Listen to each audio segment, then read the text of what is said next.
And this is Lakshmi Kadaria.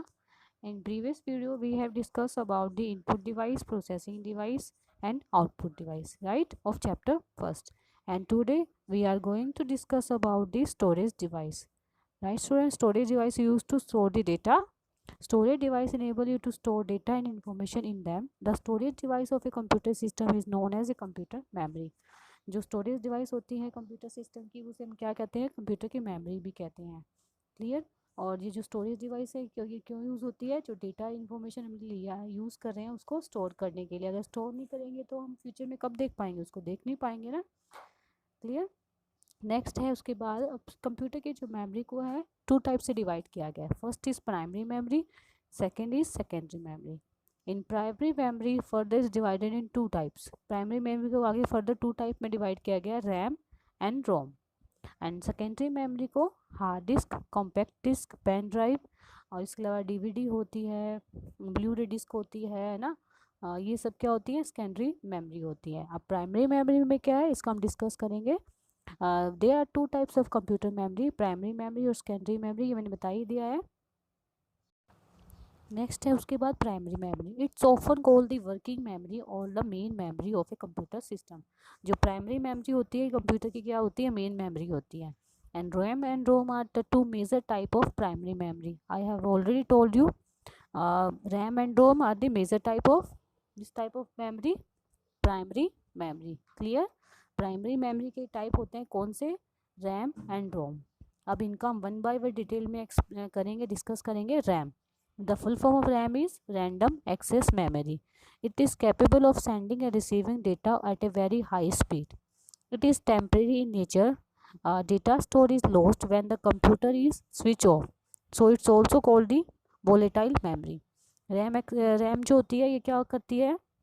ये हमारे sending और रिसीविंग डेटा करती है, वेरी हाई स्पीड पे करती है, और ये टेम्परेरी होती है। टेम्परेरी इन द मीन्स जब आपने कुछ काम कर रहे हो, लाइट चली जाए तो आपने जो लिखा है वो आपका इरेज हो जाता है ना, जब तक आपने उसको सेव नहीं किया होता है। तो that's why it's called the volatile memory. This type of memory volatile memory कौन सी है? रैम। क्लियर? और रैम क्या है? Primary memory. Clear student? Next है हमारे पास ROM. The full form of ROM is read only memory. It's hold instruction put by the manufacturer to operate the computer. It is a permanent memory, so it's also called the non volatile memory. ये देखो जब ये computer बनाता है manufacture तो वो इसके अंदर इंस्ट्रक्शन को होल्ड कर देता है, तभी ये मेमोरी उसके अंदर पुट कर देता है। ठीक है, तो ये परमानेंट मेमोरी होती है, इसमें हम कुछ भी अपनी तरफ से इरेज नहीं कर सकते, सिर्फ इसको रीड कर सकते हैं। So that's why it's called the non volatile memory. कौन सी इसको बोलते हैं? रोम को नॉन वोलेटाइल मेमोरी, क्योंकि इसको कुछ भी हम इरेज नहीं कर सकते, सिर्फ ओनली इसको रीड कर सकते हैं। नेक्स्ट है हमारे पास second type of memory, secondary memory. It's often called the external memory of a computer system. It's use to store data for a long time. It operate at a slower rate the primary memory. Secondary memory is permanent in nature. Data stored in secondary memory are not lost when the computer is switched off, so it's also called the non-volatile memory. It is cheaper than primary memory. Example of secondary memories are hard disk, compact disk and pen drive. एक hard secondary device का memory क्या होती है? Secondary memory जो external memory होती है computer system की, जो हम इसमें क्या करते हैं, डेटा को लॉन्ग टाइम तक स्टोर कर सकते हैं। ये स्लोअर स्पीड पे काम करती है प्राइमरी मेमोरी के कंपैरिजन में, लेकिन ये परमानेंट होती है। परमानेंट इन द स्टोर कैसे? मीन्स हम डेटा को क्या है उस सेकेंडरी डिवाइस में स्टोर कर देते हैं, तो जब भी हम जरूरत होती है उस सेकेंडरी मेमोरी से अपने कंप्यूटर में देख सकते हैं। जैसे पेन ड्राइव में, पेन ड्राइव आप लगाते हो, आपने कोई अपना डेटा पिक्चर आपने पेन ड्राइव में पुट कर लिया ना, तो पेन ड्राइव को आप कहीं भी कभी भी यूज़ करोगे तो सारी जो पिक्चर हैं, जो सॉफ्टवेयर होते हैं, वो एज इट इज़ आपको मिल जाते हैं ना, कभी लॉस्ट तो नहीं होते। ये इसको परमानेंट मेमोरी भी कहते हैं, और ये नॉन वोलेटाइल मेमोरी भी कहते हैं। किसको? सेकेंडरी मेमोरी को। रोम को भी कहते थे non volatile. Secondary memory it use to store data for a long time, ये मैंने बताया था। ये जो एग्जाम्पल है ऊपर, ये कौन सा है? ये है डीवीडी। ठीक है, ये देखा ही होगा आपने, डीवीडी, सीडी, है ना। ये सब किसके टाइप्स होते हैं? ये होते हैं सेकेंडरी मेमोरी के। इसके अलावा हार्ड डिस्क होती है, ब्लू रे डिस्क आ रही है, और ये सब किसके टाइप है? Secondary memory. जितना हमें चाहिए हम बाहर से इसको इंसर्ट करवा सकते हैं। अब next topic is banking up of data. Banking up का मतलब क्या होता है?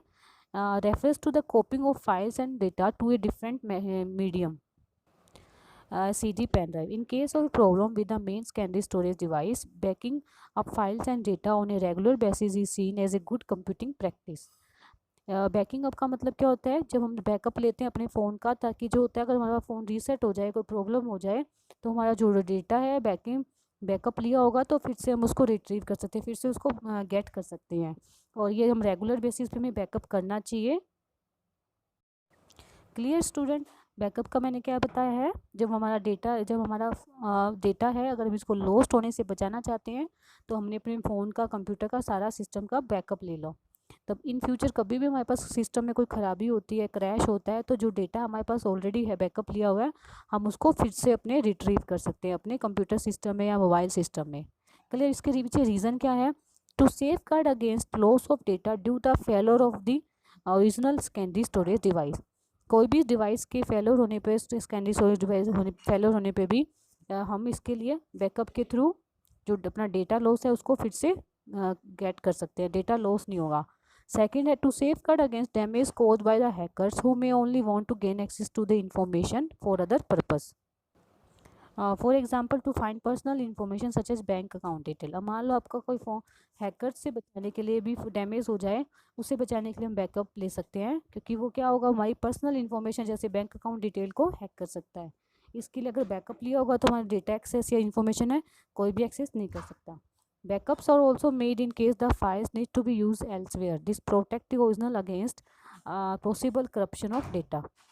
इस बैकअप क्यों लेते हैं? अगर मान लो हमने कोई फाइल को किसी दूसरी जगह पे यूज़ कर लिया, तो बैकअप लिया होगा तो ये प्रोटेक्ट करेगा कोई भी डेटा का करप्शन ना हो जाए, ठीक है, वो जो ओरिजिनल है वो ओरिजिनल फॉर्म में रहे, इससे बचाने के लिए हम बैकअप का यूज़ करते हैं। तो these are the reason behind of backing of data. Clear student? Our next topic is accessing computer memory. अब कंप्यूटर जो मेमोरी है उसको एक्सेस कैसे करते हैं?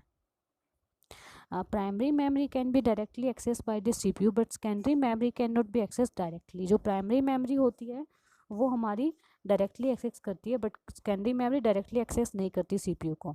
Data from the secondary memory is first transfer to the file primary memory and then to the CPU. देखा यहाँ पे प्रोसेस क्या होता है, पहले सीपीयू प्राइमरी मेमोरी के पास जाता है, देन उसके बाद प्राइमरी मेमोरी फिर सेकेंडरी मेमोरी के पास प्रोसेस करती है। सेकेंडरी मेमोरी का डेटा जो प्राइमरी मेमोरी में जाएगा, देन उसके बाद वो सीपीयू में जाएगा। तो कभी भी क्या होगा, सेकेंडरी मेमोरी जो होती है डायरेक्ट फैच नहीं करती, किसको? सीपीयू को। लेकिन प्राइमरी मेमोरी क्या करती है, डायरेक्टली एक्सेस करती है। तो इसी वजह से इसकी क्या होती है, प्राइमरी मेमोरी की स्पीड भी हाई होती है रेदर देन सेकेंडरी मेमोरी। समझ आया? यहाँ तो रीज़न समझ आया। Our next topic is, do you know cloud storage is a service used for storing the data online. A user just need an internet connection to access the data online. For example, Google Drive, OneDrive, Dropbox are the popular storage of cloud providers. इसमें क्या होता है, हम जो अपनी pictures वगैरह है इसको ऑनलाइन स्टोर कर सकते हैं। गूगल जीमेल, अगर जिसके पास जो अपनी आईडी यूज़ करता है उसके पास गूगल के लिए गूगल ड्राइव है, वन ड्राइव भी आता है, ड्रॉपबॉक्स, ये सब क्या है, क्लाउड स्टोरेज होते हैं, ठीक है। ये क्या करती है, ये ऑनलाइन हमारी जो पिक्चर है डेटा को स्टोर करती है। क्लियर? Okay student. नेक्स्ट है सॉफ्टवेयर। अभी हमने किसके डिस्कस किया था, ये सारा चीज़ें क्या आती, ये थी सब हार्डवेयर पार्ट। अब मैंने 2 पार्ट्स बताए थे ना, हार्डवेयर एंड सॉफ्टवेयर। अब सेकंड पार्ट हम डिस्कस करने जा रहे हैं सॉफ्टवेयर का। Software refers to a set of program that control the computer hardware parts and make them operation. In other words it governs the operation of a computer system. Hardware को control करने के लिए हमें software की ज़रूरत होती है। Software के सेट ऑफ प्रोग्राम्स होते हैं। Software refers to a set of program that control the computer hardware, ठीक है। यही बना, सॉफ्टवेयर की हेल्प से ही क्या होता है, जो हार्डवेयर सिस्टम होते हैं वो ऑपरेट कर सकते हैं। तो that's why it govern the operation of a computer. Computer system को पूरे को चलाने के लिए हमें किसकी ज़रूरत होती है, सॉफ्टवेयर की भी ज़रूरत होती है। अब इसके बाद है next, software is classified in 2 broad category. जैसे हार्डवेयर को हमने डिवाइड किया था 4 डिवाइसेस में, input device, output device, storage device, processing device, वैसे ही सॉफ्टवेयर डिवाइड होता है 2 पार्ट्स में। कौन कौन से? सिस्टम सॉफ्टवेयर और एप्लीकेशन सॉफ्टवेयर। क्लियर? सो कितने टाइप्स में डिवाइड है, 2 टाइप्स में, सिस्टम एंड एप्लीकेशन सॉफ्टवेयर। अब इनको 1 बाय 1 डिस्कस करेंगे। सबसे पहले system software. It perform the basic function that are necessary to operate a computer system. It control the various resources of a computer system. ये तो है जो हमारा बेसिक फंक्शन होता है कंप्यूटर का, जो उसके लिए जो जरूरी होते हैं वो होते हैं सिस्टम सॉफ्टवेयर होते हैं। मीन्स अगर वो नहीं होंगे तो हमारा कंप्यूटर सिस्टम ही नहीं चलेगा। It control the various resource of computer system, जितने भी कंप्यूटर सिस्टम के रिसोर्सेज हैं, पोर्ट्स हैं, इन सबको क्या करती है, रिसोर्स को कंट्रोल करती है। The operating system is an example of system software. जो ऑपरेटिंग सिस्टम आता है, विंडो 10 है, विंडो XP है ना, ये सब क्या होते हैं, हमारे सिस्टम सॉफ्टवेयर होते हैं। The various edition of Windows are the most commonly use operating system. जो विंडो के वर्जन आ रहे हैं वो सबसे ज़्यादा कॉमनली यूज ऑपरेटिंग सिस्टम आते हैं। नेक्स्ट हम बात करते हैं एप्लीकेशन सॉफ्टवेयर की। It consist of program that are design to some specific task such as payroll, inventory, word processing, graphics, spreadsheet and desktop publication। जो एप्लीकेशन सॉफ्टवेयर होते हैं कोई स्पेसिफिक वर्क करने के लिए इसका यूज़ किया जाता है। जैसे इन्वेंट्री के लिए अलग से होता है, स्प्रेडशीट के लिए हम पावर पॉइंट का यूज़ करते हैं, ग्राफिक्स के अलग से करते हैं, वर्ड प्रोसेसिंग के लिए हम MS वर्ड का यूज़ करते हैं। तो ये सब क्या होता है, ये किसके एग्जाम्पल है, ये है एप्लीकेशन सॉफ्टवेयर के एग्जाम्पल है। और ऑपरेटिंग सिस्टम किसका एग्जाम्पल है, सिस्टम सॉफ्टवेयर का। देखो software two type, system software and application software, I have already told.